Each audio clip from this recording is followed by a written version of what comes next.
اعوذ باللہ من الشیطان الرجیم بسم اللہ الرحمن الرحیم۔ ہم سب مومنین ہر شب جمعہ زیارت امام حسین کا یہ جملہ پڑھتے ہیں، فلان اللہ امتن قتلت کا، ولان اللہ امتن ظلمت کا، ولان اللہ امتن سمعت بذالکت فرضیت بھی۔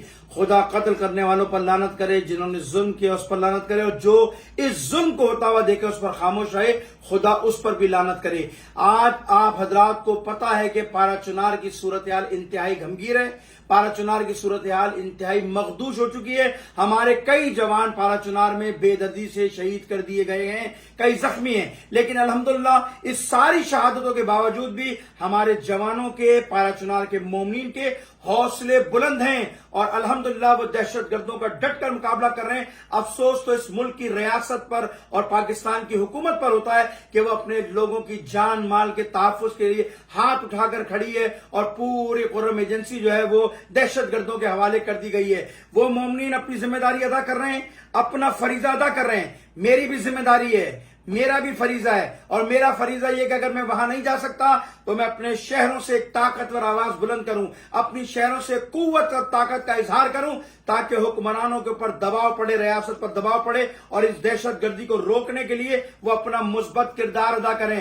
لہذا علماء کرام، خطبہ، ذاکرین، عمائدین ملت، جوان، ماتمدار، عزادار، خواتین، بچے، بوڑھے، سب کو میں پیغام دے رہا ہوں کہ انشاءاللہ کل پرسوں میں ہمارا ایک اہم اجلاس ہو رہا ہے جس میں ہم لائے عمل کا اعلان کر رہے ہیں، اس لیے کہ حالات بہتر نہیں ہیں۔ لہٰذا ہم اس شہر کراچی کے اندر پہلے مرحلے کے اندر دھرنے کا اعلان کریں گے، جس کی تاریخ آپ کو بتا دی جائے گی۔ اس کے بعد آہستہ آہستہ اس دائرے کو پورے سندھ میں لے جائیں گے اور اپنے لوگوں کو سڑکوں پر لائیں گے۔ آپ حضرات سے کہتا ہوں آپ تیاری کیجئے، ہم انشاءاللہ تعالی کراچی کے اندر 4-5 مقامات پر دھرنا دیں گے، جس میں نمائش پر دھرنا ہوگا۔ میں اپنی سراؤنڈنگ میں تمام نمائش کے جو ہمارے مومن رہتے ہیں ان کو کہتا ہوں تیاری کیجئے۔ اس کے بعد ہم ایک دھرنا شارع پاکستان پہ دیں گے۔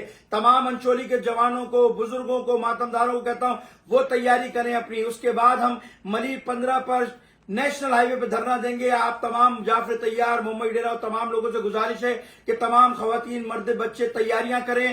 ہم انشاءاللہ تعالی وہاں پر بیٹھیں گے نیشنل ہائی وے پر۔ ایک دھرنا ہمارے شاہ فیصل کے جوان، پہلوان گوٹ کے جوان دیں گے، وہ دیں گے اسٹار گیٹ کے اوپر۔ ہم اس کراچی کو پہلے مرحلے میں جام کریں گے۔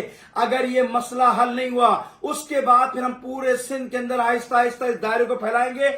آپ تیار رہیے، ہم اب زندہ قوم ہیں، ہم اپنی طاقت اور قوت کا مثبت اظہار کریں گے، پرامن انداز میں کریں گے۔ یہ ہمارا حق ہے، ریاست کی ذمہ داری تھی ان دہشت گردوں کو لگام ڈالنا، ان دہشت گردوں کو روکنا جو اب تک ناکام ہو چکی ہے۔ اگر ان معاہدوں پر عمل ہو جاتا اور پہلے بار متعدد بار ان کو متوجہ کیا کہ ان حالات کو سنبھالو سنبھالو سنبھالو، لیکن انہوں نے جب دلچسپی نہیں، آج جنگ پھیلتی جا رہی ہے۔ لہٰذا ہم کمزور نہیں ہیں، ہم سیاسی پارٹی نہیں ہیں، ہم ایک قوم ہے، قوم، اور ہمیں امام حسین نے کربلا میں انہی دنوں میں ہمیں جینے کا سلیقہ بھی سکھایا تھا، مرنے کا بھی سلیقہ سکھایا تھا۔ ہم ذلت کی زندگی سے عزت پر مرنا ترجیح دیتے ہیں، اور انشاءاللہ تعالیٰ آپ تمام لوگ تیاری کیجئے، آمادہ ہوئیے۔ انشاءاللہ ہمارا کل پرسوں میں ایک اہم اجلاس ہونے جا رہا ہے، اس میں لائے عمل کا اعلان کریں گے۔ اگر یہ معاہدہ اس پر امپلیمنٹ نہیں ہوا اور جنگ بندی بند نہیں ہوئی تو انشاءاللہ تعالیٰ آہستہ آہستہ اس دائرے کو بڑھائیں گے۔ آپ تمام لوگ تیاری کیجئے، ذہنی طور پر آمادہ کیجئے، اتفاق کے ساتھ، اتحاد کے ساتھ، محبت کے ساتھ، بلا تفریق، جماعت، تنظیم، ان سب سے بالا ہو کر تشیع کے حقوق کے تحفظ کے لیے انشاءاللہ ہم نکلیں گے۔ اپنے بھائیوں کو تنہا نہیں چھوڑیں گے۔ اگر وہ محاذ پہ کھڑے ہیں تو اس محاذ پر انشاءاللہ تعالیٰ ڈٹ کر ہم پوری طاقت کے ساتھ، قوت کے ساتھ، اپنی یکجہتی کے ساتھ حکومت کو گھٹنے ٹیکنے پر مجبور اور دہشت گردوں کو پیچھے دھکیلنے پر انشاءاللہ تعالی مجبور کر دیں گے۔ آپ تمام لوگوں سے گزارش ہے کہ اپنی طاقت کو جمع کیجئے، اور بہت جلدی ان قریب ہم لائے عمل کا اعلان کر دیں گے۔ آپ لوگ تمام لوگ جو ہے اس میں شرکت فرمائیے گا۔ السلام علیکم ورحمۃ اللہ وبرکاتہ۔